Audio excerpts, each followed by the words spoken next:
Taxi con il cuore è un'iniziativa solidale di Family Care e del gruppo Open John Metis. Attivare il servizio è molto semplice, basterà contattare la nostra filiale di Varese aperta dal lunedì al venerdì, dalle 9 alle 13 e dalle 14 alle 18. Il personale di Family Care fornirà sia un codice che l'utente dovrà poi comunicare a Radio Taxi Varese per chiamare il taxi, sia un voucher digitale che dovrà essere mostrato al tassista per usufruire gratuitamente della corsa.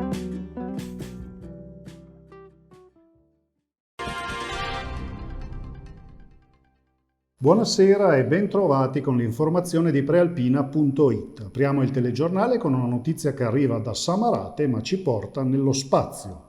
L'Istituto Comprensivo Manzoni, guidato dalla dirigente scolastica Elisa Terrazzan, è uno dei vincitori del concorso Spazio alle Idee, promosso dai Ministeri dell'Università e della Ricerca e dell'Innovazione Tecnologica, a cui hanno partecipato 638 scuole italiane con 1031 proposte. È stata Astro Samantha, l'astronauta Samantha Cristoforetti, ad annunciare direttamente dalla Stazione Spaziale Internazionale, con la quale è in orbita dallo scorso aprile, che la nuova costellazione satellitare italiana si chiamerà Iride, proprio alla luce del concorso vinto dalla scuola di Samarate. Una delegazione di ragazzi della terza D e la docente Stefania Monzani saranno premiati ufficialmente a Roma mercoledì 1 giugno. Ancora scuola, vietati a Castellanza pantaloni corti, canottiere e bermuda, anche per i bambini delle elementari, anche in questi giorni di caldo anomalo. Questo in sintesi il contenuto della circolare diramata dalla dirigenza dell'Istituto Comprensivo Manzoni, che ha scatenato le proteste di molti genitori. Il preside Giuseppe Rizzo ha ricordato che la scuola è un ambiente educativo e un luogo istituzionale che merita adeguato rispetto e ciò implica che ciascuno lo frequenti con un abbigliamento sobrio e decoroso, consono all'ambiente scolastico. Immediate le reazioni polemiche di alcune madri e padri che hanno espresso tutte le loro perplessità sui social, ma per il preside si tratta di reazioni scomposte e assolutamente eccessive.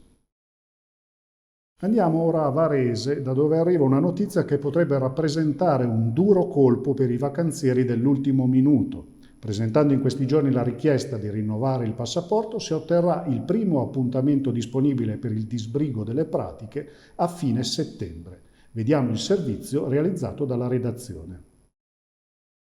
La notizia potrebbe rappresentare un duro colpo per i vacanzieri. Presentando in questi giorni la richiesta di rinnovare il passaporto, si otterrà il primo appuntamento disponibile per il disbrigo delle pratiche a fine settembre. Viaggi a rischio dunque. Il problema riguarda un po' tutta Italia e la questura di Varese non fa eccezione.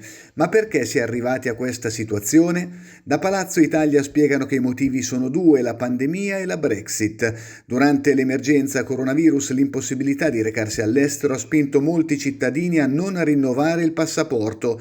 Ora la situazione si è sbloccata e arrivano tantissime richieste e con l'uscita del Regno Unito dall'Unione Europea occorre il passaporto anche per recarsi sul suolo britannico. Dalla questura di Varese precisano che particolari esigenze di lavoro, studio e salute vengono comunque valutate affinché i tempi di rilascio possano essere più brevi. Una curiosità, Arona è stata antiproibizionista per un giorno per quanto riguarda il consumo di alcol. A causa di un errore, un'ordinanza del comune entrata in vigore venerdì imponeva infatti il divieto di somministrazione e asporto di bevande alcoliche e superalcoliche dalle ore 20 dal 20 maggio al 30 settembre. Il documento non è sfuggito al PD locale e ai consiglieri comunali di minoranza che l'hanno divulgato sui social. Il sindaco Federico Monti, al centro delle critiche, ha subito spiegato che l'ufficio dei vigili aveva predisposto l'atto e che lui l'aveva firmato in digitale senza leggerlo. Immediata la correzione. Un nuovo documento proibisce solo l'asporto dopo le 20 di alcolici e superalcolici, come avveniva già in passato. Andiamo ora in Svizzera, a Bellinzona, dove caccia all'auto pirata che poco dopo la mezzanotte di venerdì ha travolto un motociclista a Monte Carasso ed è fuggita senza prestare soccorso. Secondo una prima ricostruzione, un 68enne viaggiava in sella alla sua moto quando è stato urtato da un'auto di colore scuro. Dopo l'impatto il veicolo si è dato alla fuga. Il 68enne è ricoverato in ospedale in gravi condizioni. Infine la giornata della legalità 2022 a 30 anni dalle stragi di Capaci e Via D'Amelio, in cui persero la vita Giovanni Falcone, la moglie Francesca Morvillo, Paolo Borsellino e gli uomini delle loro scorte. Allo stadio Franco Ossola di Varese, dopo il dibattito di questa mattina con diversi giudici antimafia davanti agli studenti, si è svolta la partita tra la Nazionale Italiana Magistrati e una squadra di vecchie glorie del Varese Calcio.